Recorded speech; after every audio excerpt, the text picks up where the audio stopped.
నమస్తే, welcome to money matters. నేను నవీన్ మందనపు. మీ financial నాలెడ్జ్ను పెంచి మిమ్మల్ని మంచి ఇన్వెస్టర్గా తీర్చిదిద్దేందుకు మనీ మ్యాటర్స్ ఈ వారం మీ ముందుకు వచ్చింది. ప్రతి వారం ఒక కొత్త టాపిక్ను మనం చర్చిస్తున్నాం. అలాగే ఈ వారం bonus issue, market capitalization, fundamentals, technicals నేర్చుకునేందుకు అవసరమైన టూల్స్ను ఎలా నేర్చుకోవాలన్న దానిపై ఈరోజు మనం చర్చిద్దాం. ప్రస్తుతం మనతో పాటు స్టూడియోలో ఉన్నారు సర్టిఫైడ్ ఇన్వెస్ట్మెంట్ అడ్వైజర్ ఈ రామకృష్ణ గారు. వారిని అడిగి మరిన్ని వివరాలు తెలుసుకుందాం. నమస్కారం సార్. నమస్తే అండి. సార్, మనం లాస్ట్ వీక్ డివిడెండ్ గురించి కానీ లేదంటే రైట్స్ ఇష్యూ లాంటి విషయాల గురించి మాట్లాడుతూ వచ్చాం. బోనస్ అంటే ఏంటి, అసలు ఈ స్ప్లిట్కు బోనస్కు ఉన్న డిఫరెన్స్ ఏంటి? ఓకే అండి, బోనస్ విషయానికి వస్తే ముఖ్యంగా దీన్ని స్టాక్ మామూలుగా డివిడెండ్ ఇవ్వటం తెలుసు మనకి. అలాగే స్టాక్నే ఒక డివిడెండ్గా ఇస్తే దాన్ని బోనస్ అంటాం. అంటే స్టాక్ని డివిడెండ్ ఇవ్వటం అంటే ఇప్పుడు మీ దగ్గర ఎక్స్ నెంబర్ ఆఫ్ షేర్స్ ఉన్నాయి, సపోజ్ ఒక 100 షేర్లు ఉన్నాయి అనుకుందాం ఒక కంపెనీకి సంబంధించి. ఆ కంపెనీ కానీ బోనస్ ఇస్తే మళ్ళీ మీకు కొన్ని ఫ్రీ షేర్స్ యాడ్ అవుతాయి అనమాట మీ డిమాట్ అకౌంట్లో. దీన్నే బోనస్ ఇష్యూ అంటారు. అంటే దీంట్లో రేషియోస్ ఉంటాయి. ఒక్కొక్క కంపెనీ వాళ్ళ సౌలభ్యం ప్రకారం 1:1 ఇవ్వచ్చు, 1:2 ఇవ్వచ్చు, లేదా 1:3 ఇవ్వచ్చు. అట్లా వాళ్ళు బోనస్లు ఇస్తూ వెళ్తూ ఉంటారు. సో ఈ బోనస్ ఇష్యూలో 1:1 రేషియోకి అర్థం ఏంటంటే మీ దగ్గర ఒక షేర్ ఉంటే ఒక షేర్ బోనస్గా వస్తుంది. దీంట్లో ముఖ్యంగా వాళ్ళు చేసేది ఏంటంటే వాళ్ళ కంపెనీలో ఉండే రిజర్వ్స్ ఏవైతే ఉంటాయో ఆ రిజర్వ్స్ అన్నిటినీ కూడా క్యాపిటలైజ్ చేస్తారు. క్యాపిటలైజ్ చేసి షేర్ క్యాపిటల్ కింద మారుస్తారు. తద్వారా కంపెనీలో ఈక్విటీ భాగం అనేది పెరుగుతుంది. ఈక్విటీ భాగం పెరిగి ప్రతి ఒక్కళ్ళకి ఆ రేషియో ప్రకారం షేర్స్ వస్తాయి. 100 ఉన్న వాళ్ళకి 1:1 అయితే 100 షేర్స్ ఉన్న వాళ్ళకి 100 షేర్స్, అట్లాగే 1500 ఉన్న వాళ్ళకి 1500 షేర్స్ వస్తాయి. అదేవిధంగా ప్రమోటర్స్ కోటా వాళ్ళ ప్రమోటర్స్కి ఎంత ఉంటే అన్ని షేర్స్ వాళ్ళకి బోనస్ షేర్స్గా వస్తాయి. అంటే ఇక్కడ ముఖ్యంగా మనం తెలుసుకోవాల్సిన విషయం ఏంటంటే బోనస్ ఇష్యూ ఇచ్చినప్పుడు ఈ ఫేస్ వాల్యూ అనేది మారదు. ఆ కంపెనీ యొక్క షేరు బేసిక్ ఫేస్ వాల్యూ ఎంత ఉంటుందో అది యాజ్ ఇట్ ఈస్గా ఉంటుంది బోనస్ ఇష్యూ తర్వాత కూడా. కానీ ఇక్కడ మీరు ఇందాక అడిగినట్టు స్టాక్ స్ప్లిట్ గురించి మనం మాట్లాడితే ఈ స్టాక్ స్ప్లిట్లో ఏం జరుగుతుందంటే ఫేస్ వాల్యూ మారిపోతుంది. అంటే ఇప్పుడు ఒక 10 రూపాయల ఫేస్ వాల్యూ ఉన్న షేర్ని 5 ముక్కలు చేస్తే ఆటోమేటిక్గా స్ప్లిట్ తర్వాత షేర్స్ అన్నీ కూడా 2 రూపాయల ఫేస్ వాల్యూ కింద మారిపోతాయి. సో ఇంకొక తేడా ఏంటంటే క్యాపిటల్ అనేది ఈక్విటీ క్యాపిటల్ అనేది పెయిడప్ క్యాపిటల్ పెరగదు స్ప్లిట్ చేసినప్పుడు. కేవలం షేర్స్ మాత్రమే విభజనకు గురవుతాయి కానీ పెయిడప్ క్యాపిటల్ పెరగదు. సో ఇక్కడ బోనస్ ఇష్యూ ఇవ్వడానికి స్ప్లిట్ చేయడానికి కంపెనీకి ఉన్న అవకాశాలు మనం గమనిస్తే బోనస్ చేయడానికి కంపల్సరీగా కంపెనీలో రిజర్వ్స్ ఉండాలి. రిజర్వ్స్ లేకుండా కంపెనీ బోనస్ ఇవ్వలేదు. ఎందుకంటే పెయిడప్ క్యాపిటల్ పెంచాలంటే రిజర్వ్స్లోంచి పెయిడప్ క్యాపిటల్ తీసుకొని పెంచాల్సి వస్తుంది. అదే స్ప్లిట్ చేయాలంటే కంపెనీ దగ్గర పెద్ద రిజర్వ్స్ ఏం అక్కర్లేదు. రిజర్వ్స్ లేకుండానే షేర్ని 5 ముక్కలు చేయొచ్చు, లేదా 2 ముక్కలు చేయొచ్చు. వాళ్ళు అనుకున్న విధంగా చేసి నెంబర్ ఆఫ్ షేర్స్ని పెంచుతారు. ఈ రెండింటి ముఖ్య ఉద్దేశం అంటే బోనస్ ఇచ్చినా కానీ అట్లాగే షేర్స్ని స్ప్లిట్ చేసినా కానీ ముఖ్య ఉద్దేశం ఏంటంటే షేర్స్ ధరల్ని అందుబాటులో తీసుకురావటం అందరికీ. ఇప్పుడు షేర్ ధర ఒకే అమాంతంగా పెరిగిపోతూ ఉంటే ఆ షేర్ ధరలను తగ్గించినట్లయితే ఎక్కువ మంది ఇన్వెస్టర్స్ దాంట్లో పార్టిసిపేట్ చేసే అవకాశం ఉంటుంది. జనరల్గా ఒక ఎగ్జాంపుల్ తీసుకున్నట్లయితే ఎంఆర్ఎఫ్ షేరు దాదాపుగా 70,000 రూపాయల నుంచి ₹1,00,000 దాకా ఈ సంవత్సరం ట్రేడ్ అవుతూ ఉంది. ఆ షేర్స్లో ఒక్క షేర్లో మీరు ఇన్వెస్ట్ చేయాలంటే 70,000 రూపాయల దాకా పెట్టుబడి పెట్టాల్సి వస్తుంది. అట్లాంటి సందర్భంలో మనం అంత ప్రైస్ పెట్టి ఒక షేర్ కొనాలంటే చిన్న ఇన్వెస్టర్ కష్టంగా ఉంటుంది. అదే కంపెనీ కనుక బోనస్ కానీ స్ప్లిట్ కానీ చేసినట్లయితే కొంత సౌలభ్యంగా ఉంటుంది. కానీ ఆ కంపెనీ చాలా సంవత్సరాల నుంచి బోనస్ కానీ స్ప్లిట్ కానీ చేయకపోవటం వల్ల షేర్ ధర ఫండమెంటల్స్ అనుసరిస్తూ పైకి పెరిగిపోతూ ఉంది. క్యాపిటలైజేషన్ అంటే ఏంటి సార్? మార్కెట్ క్యాపిటలైజేషన్ అనేవాడు తరచుగా మనం వింటూ ఉంటాం. ఈ మార్కెట్ క్యాపిటలైజేషన్ అంటే ఒక కంపెనీలో ఎగ్జిస్టింగ్ షేర్స్ ఎన్ని షేర్స్ ఉన్నాయి అనేది లెక్క, ప్రతి కంపెనీకి ఒక లెక్క ఉంటుంది. ఆ ఎగ్జిస్టింగ్ షేర్స్ని ఇప్పుడు మార్కెట్లో జరిగే ప్రైస్ ఏదైతే ఉంటుందో, మార్కెట్లో ట్రేడింగ్ జరుగుతున్న ప్రైస్ ఏదైతే ఉంటుందో ఆ ట్రేడింగ్ జరిగే ప్రైస్తో మల్టిప్లై చేస్తే వచ్చేదాన్ని మార్కెట్ క్యాపిటలైజేషన్ అంటారు. సో ఈ మార్కెట్ క్యాపిటలైజేషన్ 2 మల్టిప్లై చేసినప్పుడు అంటే కరెంట్ మార్కెట్ ప్రైస్ని నెంబర్ ఆఫ్ షేర్స్తో మల్టిప్లై చేసినప్పుడు వచ్చే అమౌంట్నే మార్కెట్ క్యాపిటలైజేషన్ అంటారు. సో ఆ కంపెనీ వాల్యూ తద్వారా తెలుస్తుంది అన్నమాట. ఫర్ ఎగ్జాంపుల్ ఇండియాలో కొన్ని ఉదాహరణలు తీసుకున్నట్లయితే టీసీఎస్ కనుక టీసీఎస్, రిలయన్స్ ఇవన్నీ లార్జెస్ట్ మార్కెట్ క్యాపిటలైజేషన్ కంపెనీస్. అంటే దాదాపుగా లక్షల కోట్లలో, అంటే 15 లక్షలు 20 లక్షల కోట్ల రూపాయల మార్కెట్ క్యాపిటలైజేషన్ కలిగి ఉన్నాయి. బ్యాంక్స్ తీసుకున్నట్లయితే హెచ్డిఎఫ్సి బ్యాంకు దాదాపుగా 8.5 లక్షల కోట్ల మార్కెట్ క్యాప్ ఉంది. అలాగే ఐసిఐసిఐ బ్యాంక్ 5.5 లక్షల కోట్ల మార్కెట్ క్యాప్ ఉంది. సో ఈ సింపుల్ క్యాల్కులేషన్తో మన మార్కెట్ క్యాప్కి 60 కావచ్చు. మనం చాలా వెబ్సైట్స్లో కానీ జస్ట్ గూగుల్ సెర్చ్లో కానీ ఒక కంపెనీ మార్కెట్ క్యాపిటలైజేషన్ తెలుసుకోవచ్చు. రైట్. ఇంకో విషయం సార్, ముఖ్యంగా ఫండమెంటల్ అనాలిసిస్ గురించి, దాని సోర్స్ ఎక్కడి నుంచి వస్తుంది, ఎలా తెలుసుకోవాలి? ఓకే అండి. అంటే ఇప్పుడు మనం డిస్కస్ చేసిన టాపిక్స్ ఏవైతే ఉంటాయో మార్కెట్ క్యాపిటలైజేషన్ కానీ, ఇంకా పిఈ రేషియోస్ అంటారు, అంటే ప్రైస్ బై ఈక్విటీ. అంటే అదొక ఇండికేటర్ అనమాట. అది ఎంత వాల్యూ చేస్తుంది కంపెనీ, ఎక్కువగా ఉంటే దానివల్ల లాభమా లేకపోతే తక్కువ ఉంటే లాభమా, ఇవన్నీ డిస్కషన్స్ చాలా జరుగుతూ ఉంటాయి మార్కెట్లో. అంటే పిఈ రేషియో అంటే ప్రైస్ని ఆ కంపెనీ సంపాదనతో డివైడ్ చేస్తే వచ్చే నెంబర్ అనమాట. యావరేజ్న ఇప్పుడు ఇండియాలో యావరేజ్న 30 పిఈ రేషియో ఇప్పుడు మనం చూస్తూ ఉన్నాం. అంటే కొంచెం ఎక్స్పెన్సివ్ మార్కెట్స్లో మనం ఉన్నట్టు అర్థం చేసుకోవచ్చు. కొన్ని కంపెనీస్ పిఈ రేషియోస్ 10 ఉంటాయి. కొన్ని company PE ratios public sector companies లాంటి కంపెనీస్ పిఈ రేషియోస్ 5 ఉంటాయి యావరేజ్న. 5 అంటే బాగా చీప్ వాల్యుయేషన్స్లో ఆ కంపెనీస్ నడుస్తూ ఉంటాయి. అట్లాగే most premium companies, fast moving consumer goods ఇట్లాంటి కంపెనీస్ అన్నీ కూడా 70s, 80s, 90s పిఈ రేషియోస్లో నడుస్తుంటాయి. చాలా హైలీ ఎక్స్పెన్సివ్ స్టాక్స్గా అవి ఉంటాయి. ఎక్స్పెన్సివ్ స్టాక్స్ ఉన్నాయని చెప్పేసి మనం అవాయిడ్ చేయాల్సిన అవసరం లేదు. ఎందుకంటే జనరల్గా ఎక్స్పెన్సివ్ స్టాక్ అంటే ఆ కంపెనీ మీద పబ్లిక్కి బాగా క్రేజ్ ఉంటుంది. సో క్రేజ్ ఉండటం వల్ల ఆ కంపెనీ వాల్యుయేషన్స్ ఎప్పుడు కూడా ఎక్స్పెన్సివ్గానే ఉంటాయి. అట్లాగే చీప్ కంపెనీస్ ఎప్పుడు కూడా చీప్గానే ఉంటాయి. అంటే ఇంకా అవి అవి బాగా చౌకగా ఉన్నాయని మనం కొనుక్కుంటే అవి ఎంత పర్ఫామ్ చేసినప్పటికీ దాంట్లోంచి బయటికి రాలేకపోతాయి. అంటే తక్కువ వాల్యుయేషన్స్లోనే ఉండిపోవడం జరుగుతుంది. ఎందుకని సార్ అది? అంటే ఎంత పర్ఫామ్ చేసినా కూడా బయటపడలేకపోవడానికి ఎందుకని కారణం? అంటే మేనేజ్మెంట్ స్టెబిలిటీ ఉండకపోవడం. అంటే మేనేజ్మెంట్ ఉంటుందా లేదా, ఇప్పుడు ఉండే మేనేజ్మెంట్ గవర్నమెంట్ మళ్ళీ నెక్స్ట్ 2 to 3 ఇయర్స్లో ఆ కంపెనీ సంబంధించిన చైర్మన్ కానీ లేకపోతే మేనేజింగ్ డైరెక్టర్ కానీ తప్పించవచ్చు. అవన్నీ గవర్నమెంట్ పాలసీస్లో భాగంగా ఉంటాయి. సో గవర్నమెంట్ మీద అంత నమ్మకం ఉండదు పబ్లిక్లో. అంటే ఈ గవర్నమెంట్స్ కూడా చేంజ్ అవుతూ ఉంటాయి 5 ఇయర్స్కి ఒకసారి. చేంజ్ అయినప్పుడల్లా పిఎస్ హెడ్స్ మారచ్చు. సో మారినప్పుడల్లా కంపెనీ పర్ఫార్మెన్స్లు మళ్ళీ మారిపోతూ ఉంటాయి. ఇవన్నీ అందువల్ల చీప్ కంపెనీస్ అన్నీ కూడా, అంటే చీప్ వాల్యుయేషన్స్ ఉన్న కంపెనీస్ అలాగే ఉండే అవకాశం ఉంది. నెక్స్ట్ ఇంకా మనం చూసినట్లయితే మీరు అడిగిన క్వశ్చన్కి వస్తే ఎక్కడ సోర్సెస్ ఉన్నాయి, అంటే ఏ సోర్సెస్ ద్వారా మనం ఈ ఇన్ఫర్మేషన్ అంతా చూడొచ్చు అని చూసినప్పుడు మనకి కొన్ని నెంబర్ ఆఫ్ వెబ్సైట్స్ ఉన్నాయండి. అంటే moneycontrol.com కానీ, తర్వాత equitymaster.com కానీ, తర్వాత valueresearchonline.com కానీ, ఇట్లాంటి కంపెనీస్ అన్నింటిలోంచి మనం ఇన్ఫర్మేషన్ గ్యాదర్ చేసుకోవచ్చు. సో వాటిలో ఇన్ఫర్మేషన్ గ్యాదర్ చేసుకొని ఫండమెంటల్స్ గురించి ఇంకా ఫర్దర్గా లోతుగా నేర్చుకోవచ్చు.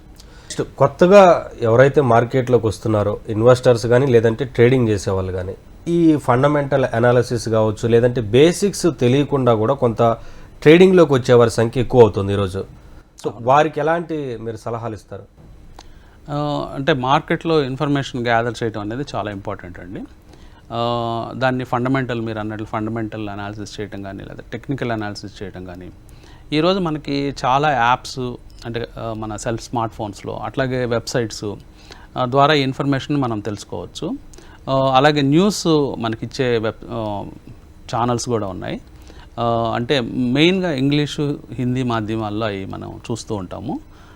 వీటన్నిటి ద్వారా మనం ఈ ఇన్ఫర్మేషన్ గ్యాదర్ చేయొచ్చండి. ఇప్పుడు మనం అనుకున్నట్లు ఈ ఫండమెంటల్ అనాలిసిస్కి ప్రముఖంగా కొన్ని వెబ్సైట్స్ మనం చెప్పుకుంటే marketsmojo.com, అట్లాగే equitymaster.com, అట్లాగే moneycontrol.com, valueresearchonline.com, ఇట్లాంటి వెబ్సైట్స్ అన్నీ కూడా మనకి ఫండమెంటల్ అనాలిసిస్ చేసుకోవడానికి బాగా ఉపయోగపడుతూ ఉంటాయి.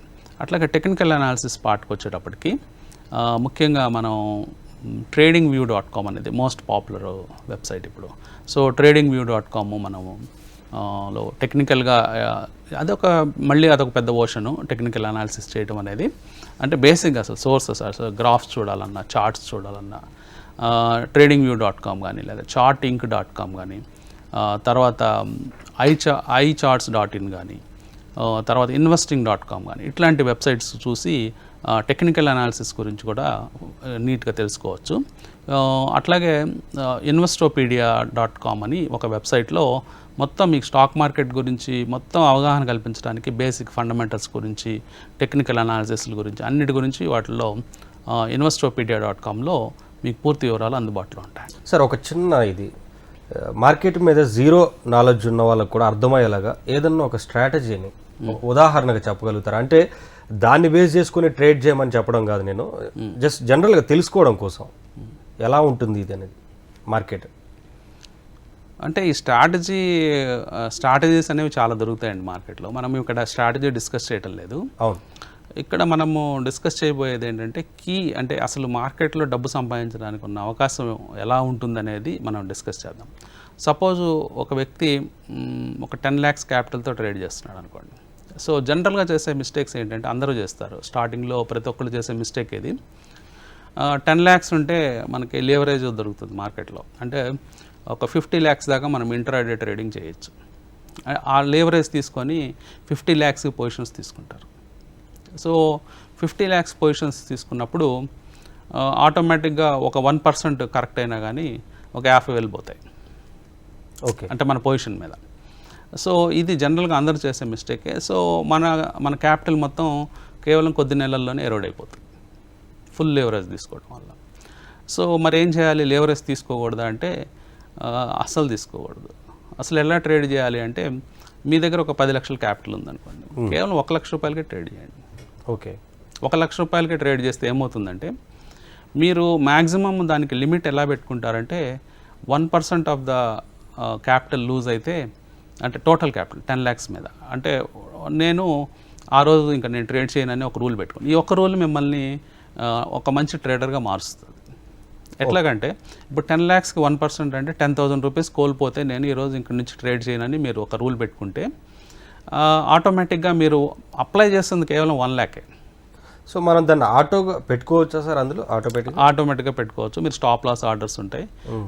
స్టాప్ లాస్ ఆర్డర్ ద్వారా మనం ఎంత స్టాప్ లాస్ అనేది పెట్టుకోవచ్చు. సో మీరు ఇప్పుడు చెప్పుకుంటున్నట్లు ఒక 1 lakh మీరు ప్లే చేసినప్పుడు 10% స్టాప్ లాస్ పెట్టారనుకోండి ఒక పొజిషన్కి. సో జనరల్గా ఒక 10% మూవ్మెంట్ రావడం అనేది చాలా కష్టం. సో మీ స్టాప్ లాస్ హిట్ అయ్యే అవకాశాలు చాలా తక్కువ, వెరీ రేర్ అనమాట.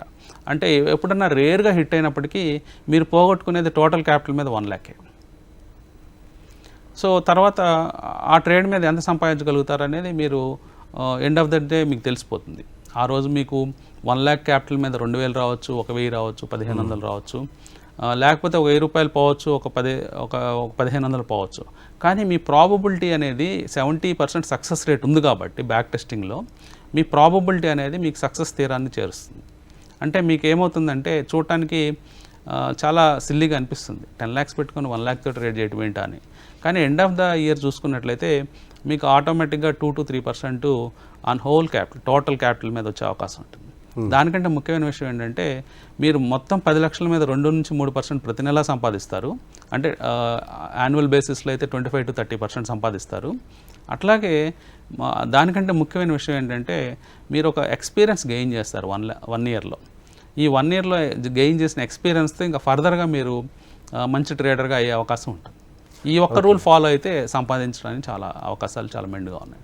విషయం సార్, మనం ఇన్వెస్ట్మెంట్లో లాంగ్ టర్మ్లో రిజల్ట్స్ని చూస్తూ ఉంటాం. సో 25% వచ్చిందా, 10% వచ్చిందా అనేది.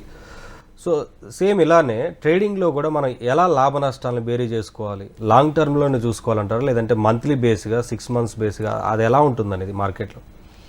ఫస్ట్ ఇక్కడ ట్రేడింగ్ చేసేటప్పుడు మీరు చూసుకోవాల్సిన విషయాలు మెయిన్గా ఏంటంటే అండి, డ్రాడౌన్ అనే ఒక కీ కాన్సెప్ట్ చూడాలి. మెయిన్ అందరూ షేక్ అయ్యే పాయింట్లు డ్రాడౌను. తర్వాత సెకండ్ థింగ్ వచ్చి డ్రాడౌన్ పీరియడ్, అది ఎంతకాలం ఉంటుంది. అంటే ఫర్ ఎగ్జాంపుల్ మీరు ఒక 10 lakhs పెట్టి ట్రేడ్ చేస్తూ ఉంటారు. ట్రేడ్ చేస్తున్నప్పుడు మీకు లాభాలు వస్తూ ఉంటాయి. ఒక first month, second month, third month లాభాలు వస్తూ ఉంటాయి. లాభాలు వచ్చినప్పుడు మీ క్యాపిటల్ గ్రో అవుతుంది, మీ మొత్తం ఫండ్ గ్రో అవుతూ ఉంటుంది. అంటే 10 lakhs అనేది 11 lakhs, 12 lakhs, 13 lakhs అలా పెరుగుతూ వెళ్తూ ఉంటుంది. కానీ నష్టం వచ్చినప్పుడు ఒక 10%, 15%, 20% మీరు నష్టపోయే అవకాశాలు ఉంటాయి. సో ఎంత నష్టపోతాం, ఎంత మ్యాక్సిమము ఫండ్ కిందకి దిగుతుంది అనేది మనకి బ్యాక్ టెస్ట్ రిపోర్ట్లో తెలిసిపోతుంది. దీన్నే డ్రాడౌన్ అంటాం. ఫర్ ఎగ్జాంపుల్ ఆ పర్టికులర్ స్ట్రాటజీకి ఒక 15% డ్రాడౌన్ ఉందనుకుందామండి. అంటే 15% అంటే 15% మీ ఫండు క్షీణిస్తుంది. అంటే ఫర్ ఎగ్జాంపుల్ మీరు బిగిన్ చేసిన వెంటనే డ్రాడౌన్ మొదలైంది అనుకోండి. అంటే ఫర్ ఎగ్జాంపుల్ ఈరోజు స్టార్ట్ చేస్తే ఈ రోజు నుంచే డ్రాడౌన్ మొదలయ్యి 15% క్షీణిస్తే ఆల్మోస్ట్ మీ ఫండ్ 8.5 lakhsకి వెళ్తుంది. సో ఈ కాన్సెప్ట్ని మనం అర్థం చేసుకోవాలి. సో డ్రాడౌన్ అనేది అందరూ ముందే బ్యాక్ టెస్ట్ రిపోర్ట్లో మనకు చెప్పారు కాబట్టి మనం చూసాం కాబట్టి మనం దాన్ని బాగానే అర్థం చేసుకోవచ్చు. కానీ అర్థం కాని విషయం ఏంటంటే ఆ పీరియడ్ ఎంత ఉంటుందండి. సపోజ్ డ్రాడౌన్ పీరియడ్ అంటే మళ్ళీ 8.5 లక్షల నుంచి 10 లక్షలు రీకూప్ అవడానికి 2 నెలలు పట్టచ్చు, 3 నెలలు పట్టచ్చు, 5 నెలలు పట్టచ్చు. ఆ టైం మనం తట్టుకోగలమా అనేది.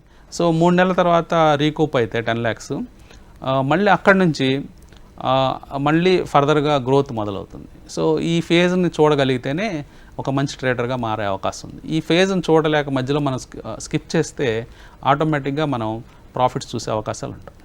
సార్ ఇంకోటి, కార్పొరేట్ రిజల్ట్స్ అనేవి లాభ నష్టాలను ఎలా నిర్ణయిస్తాయి? అసలు ఈ కార్పొరేట్ రిజల్ట్స్ అనేది ఎలా ఉంటుందని? ఎవ్రీ క్వార్టర్ అండి, అంటే ఎవ్రీ క్వార్టర్ 4 times మనకి, అంటే మార్చ్ ఎండింగ్ అనేది ఫిస్కల్ ఇయర్ ఎండింగ్ కూడా మన ఇండియాలో మనం చూస్తాం. అంటే ఒక ఫిస్కల్ ఇయర్ అంటే ఒక April 1st నుంచి నెక్స్ట్ ఇయర్ అంటే 2020 April 1st నుంచి 2021 March 31st దాకా ఒక ఇయర్ ఉంటుంది. సో దీన్ని బేసిక్గా అకౌంటింగ్ ఇయర్ అని కూడా అంటాము. సో ఒక అకౌంటింగ్ ఇయర్లో ఏమేమి రిజల్ట్స్ మనం చూస్తామనేది కార్పొరేట్ కంపెనీస్ అన్నీ కూడా రిజల్ట్స్ డిక్లేర్ చేస్తూ ఉంటాయి. సో ఈ డిక్లేర్ చేసిన రిజల్ట్స్ కనుక మనం ఎవ్రీ ఇయర్కి ఒకసారి కనుక చూసినట్లయితే దాన్ని యాన్యువల్ రిజల్ట్స్ అంటామండి. సో యాన్యువల్ రిజల్ట్స్ అనేవి జనరల్గా April 15 నుంచి వస్తూ ఉంటాయి. ఒక 1.5 month పాటు మనం ఆ రిజల్ట్స్ అన్నీ చూస్తాం. ఈ కాకుండా క్వార్టర్లీ రిజల్ట్స్ అంటే అన్ని లిస్టెడ్ కంపెనీస్ కంపల్సరీగా క్వార్టర్లీ రిజల్ట్స్ డిక్లేర్ చేయాలి. సో ఆ డిక్లరేషన్లో భాగంగా ప్రతి March 31st అట్లాగే జూన్ ఎండింగ్కి, అలాగే సెప్టెంబర్ ఎండింగ్కి, డిసెంబర్ ఎండింగ్కి, ఈ 4 quarters ఎండింగ్లో మనం రిజల్ట్స్ గమనిస్తూ ఉంటాం. సో ఈ రిజల్ట్స్ అనేవి మార్కెట్లో స్టాక్స్ ఆ ప్రైసెస్ మీద ఇంపాక్ట్ అవుతూ ఉంటాయి. అంటే ఆ ప్రైసెస్ మారుతూ ఉంటాయి. సో రిజల్ట్స్ బాగున్న కంపెనీలు ఇంకా ఫర్దర్గా కొంచెం గ్రో అవటం స్టాక్ వైజ్గా, అట్లాగే బాగాలేని కంపెనీలు కొంచెం స్తబ్దుగా ఉండటం లేదా క్షీణించడం మనం చూస్తూ ఉంటాం. యాక్సెప్ట్ చేయొచ్చు బ్యాడ్ రిజల్ట్స్ కూడా. ఫర్ ఎగ్జాంపుల్ మనం కరోనా టైంలో కొన్ని క్వార్టర్సే లాక్డౌన్లో ఉన్నాం, అంటే 2 quarters లాక్డౌన్లో ఉన్నాం. ఆ టైంలో రిజల్ట్స్ మంచిగా ఎలా ఎక్స్పెక్ట్ చేస్తాం? ఒక కార్ల కంపెనీ కానీ లేకపోతే ఒక బైక్స్ కంపెనీ కానీ సేల్సే ఉండకపోవచ్చు. ఎందుకంటే అసలు షోరూమ్సే ఓపెన్ కానప్పుడు సేల్సే ఉండవు. అలాంటప్పుడు మంచి కంపెనీని అవాయిడ్ చేయడం హాస్యాస్పదం అవుతుంది. అంటే మంచి కంపెనీలు అనేవి బ్యాడ్ టైమ్స్లో బ్యాడ్గానే ఉంటాయి. కానీ కొన్ని కంపెనీస్లో షేర్ వాల్యూ పడిపోయినప్పటికీ కూడా చాలామంది ఇన్వెస్టర్స్ దాని మీద ఇంట్రెస్ట్ చూపిస్తూ ఉంటారు కొంతమంది. ఎందుకంటారు అది? అంటే కంపెనీస్ ఎందుకు పడ్డాయి అనేది ఇంపార్టెంట్ అండి. అంటే కంపెనీస్ యాక్చువల్గా ఫండమెంటల్స్ డిటరేట్ అయిపోయి ఇంకా రివైవ్ కాదు అనే కంపెనీస్ టోటల్గా కొలాప్స్ అయిపోతూ ఉంటాయండి. ఫర్ ఎగ్జాంపుల్ మనం ఐడియా కానీ ఎస్ బ్యాంక్ కానీ ఇట్లాంటి కంపెనీస్ చూసినప్పుడు ఐడియాని డిస్కస్ చేద్దాము. ఐడియా కంపెనీ అంటే ఎప్పుడైతే జియో మార్కెట్లోకి వచ్చి ఫ్రీగా ఆఫర్స్ ఇవ్వటం మొదలుపెట్టిందో, సో మార్కెట్లో 3rd player 4th player అయిన ఐడియా, వోడాఫోన్ 2 మెర్జ్ అవ్వడం చూసాం. అంటే మనం కొత్తగా వచ్చిన ప్లేయర్ని మనం ఎదుర్కోలేము అనే భయంతో ఈ 2 కంపెనీస్ మెర్జ్ అయినాయి, ఐడియా అలాగే వోడాఫోన్. అయినప్పటికీ వాళ్ళకున్న భారీ అప్పులు కానీ, అంటే కంపెనీ నడపడానికి గతంలో తీసుకున్న అప్పులు కానీ, ఇవన్నీ కూడా వాళ్ళని 3rd playerగా నెట్టేసాయి కొద్ది రోజుల్లోనే. అంటే కొద్ది నెలల్లో ఏం జరిగింది, జియో ఫోన్ అనేది నెంబర్ 1 అయింది, తర్వాత నెంబర్ ఆఫ్ సబ్స్క్రైబర్స్ బేసిస్లో, తర్వాత ఎయిర్టెల్ నెంబర్ 2 అయింది, తర్వాత ఐడియా, వోడాఫోన్ నెంబర్ 3 స్థానానికి పడిపోయింది. ఈ కంపెనీ ఇక్కడ నుంచి కోలుకుంటుందా కోలుకోదా అని ఇంకా భయాందోళనలు ఉన్నాయి. కాబట్టి ఆ కంపెనీ టోటల్గా ప్రైసెస్ 2 digitsలోకి రావడం మనం చూసాం. అంటే 10 rupees సింగిల్ డిజిట్లో కూడా చూసాం ఆ స్టాక్ని. అట్లాగే స్టాక్స్ పడిపోతున్నాయి ఇంకా కొనకూడదు అనే భయాందోళనలు ఆ స్టాక్ నెగిటివ్ పర్ఫార్మెన్స్ వచ్చినప్పుడు మనం చూస్తాం. ఫర్ ఎగ్జాంపుల్ టాటా మోటార్స్ కేసులో తీసుకున్నట్లయితే ఆ స్టాక్ కంటిన్యూస్గా పడిపోతుంది గత 5 ఏళ్లలో. పడిపోయినప్పుడు ఆల్మోస్ట్ ఒక దశలో 2 digitsలో 65-70 రూపీస్లో ట్రేడ్ అవ్వడం చూసాం. అదే స్టాక్లో కంపెనీ అంటే రెట్టింపు ఉత్సాహంతో ఆ కంపెనీలో కొత్త మోడల్స్ రావడం, తర్వాత ఎలక్ట్రిక్ వెహికల్స్ రావడం, ఎలక్ట్రికల్ వెహికల్స్లో విప్లవాత్మకంగా ఆ కంపెనీ డెసిషన్స్ తీసుకోవటం. అట్లాగే CEO అలా అరౌండ్ 100 రూపీస్ ఉన్నప్పుడే చెప్పారు, అంటే ఈ కంపెనీని 3 ఏళ్లలో డెట్ ఫ్రీ చేస్తాం, అంటే అప్పులు లేకుండా చేస్తామని చెప్పడం, ఇట్లాంటి వార్తలన్నీ కూడా మళ్ళీ ఫండమెంటల్గా ఆ కంపెనీ రివైవ్ అవ్వడానికి పనికొచ్చింది. అదే స్టాక్ ఇప్పుడు 500 రూపాయల పైన ట్రేడ్ అవుతుంది. అంటే ఎందుకు కొంటారని మీరు అడిగారు. అంటే ఒక కంపెనీ నెగిటివ్ పర్ఫార్మెన్స్ ఇస్తున్నప్పటికీ, ఆ కంపెనీ పడిపోతున్నప్పటికీ షేర్ వాల్యూస్, ఆ ప్రమోటర్స్ ఇచ్చే కాన్ఫిడెన్స్ వల్ల ఇన్వెస్టర్స్కి మళ్ళీ ఉత్సాహం వచ్చి ఆ షేర్స్లో ఇన్వెస్ట్ చేస్తే మళ్ళీ ఆ షేర్స్ అలాగే పెరగటం, పెరిగి మళ్ళీ వాళ్ళకి మల్టీ బ్యాగర్గా మారటం మనం చూసాం. ఒకసారి లాభాల్లోకి వచ్చిన ఏదైతే షేర్ ఉంటుందో దాన్ని తీసుకున్న తర్వాత, ఇన్వెస్టర్స్ తీసుకున్న తర్వాత క్రమంగా అది పడిపోతున్నప్పుడు దాన్ని మళ్ళీ సేల్ చేయాలంటారా, లేదంటే అలానే పెట్టుకోవడం మంచిదా లాంటివి చాలామంది థింక్ చేస్తుంటారు. వారన్ బఫెట్ లాంటి వాళ్ళు ఏం చెప్పారంటే, ఒక కంపెనీని మనం కొనేటప్పుడు ఎప్పుడు అమ్మాలి అనేదాన్ని ఒక పెద్ద ప్రశ్న ఉంటుంది ఇన్వెస్టర్ ముందు ఆ కంపెనీని. అంటే లాభాల్లో ఉన్నప్పుడే అమ్మేసుకోవాలా, లేకపోతే పడిపోతున్నప్పుడు అమ్మేసుకోవాలా అనేది. ఆయన దానికి సొల్యూషన్ ఏం చెప్పాడంటే, ఒక కంపెనీ మీరు కొనేటప్పుడు 100 టైమ్స్ ఆలోచించుకోండి, ఈ కంపెనీ నేను ఎప్పటికీ అమ్మను అని ఇలాంటి కంపెనీ మనం కొనాలి. అంటే అంత ఫండమెంటల్లీ స్ట్రాంగ్గా ఉన్న కంపెనీలు, మార్కెట్లో అంత ప్రెజెన్స్ ఉన్న కంపెనీలు, మార్కెట్లో ఎప్పటికీ ఎవర్ గ్రీన్గా ఉండే కంపెనీస్, ఇట్లాంటి కంపెనీస్ మీద దృష్టి పెట్టమని చెప్పారు. అదే అంటే ఒక స్టాక్ కొన్నానంటే నేను ఎప్పటికీ అమ్మను. ఫర్ ఎగ్జాంపుల్ ఆయన కోకోకోలా కంపెనీ తీసుకుని ఇప్పటికీ అమ్మలేదు, అలాగే ఉంది.